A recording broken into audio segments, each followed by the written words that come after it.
కొల్లాపూర్ తాలూకా పెంటపల్లి మండలం జెడ్పూర్ గ్రామంలో ఉచిత వైద్యశాల శిబిరాన్ని ప్రారంభానికి విచ్చేసిన రాష్ట్ర ఎక్సైజ్ శాఖ మంత్రి జూపల్లి కృష్ణారావు.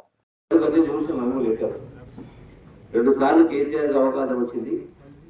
తెలంగాణ రాష్ట్రం ఇచ్చినటువంటి కాంగ్రెస్ పార్టీకి సోనియా గాంధీ అవకాశం రావాలి. కేసీఆర్ పరిపాలన కూడా అంత అస్తవ్యస్తంగా ఉండి రాష్ట్రాన్ని అప్పుడుకుపోలు చేసిండు.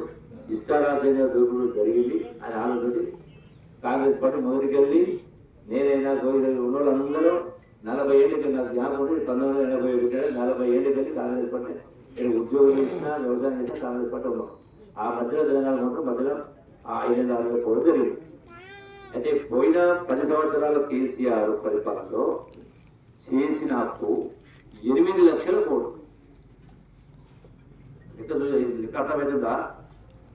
64 ఏళ్ళు 18 మంది ముఖ్యమంత్రులు పరిపాలన చేస్తే నాగార్జున సార్ గట్టి, శ్రీశైలం గట్టి, పోచారం అది నాగార్జున సాగరు, శ్రీశైలము, జూరాలు ఇట్లా చాలా గట్టుడు.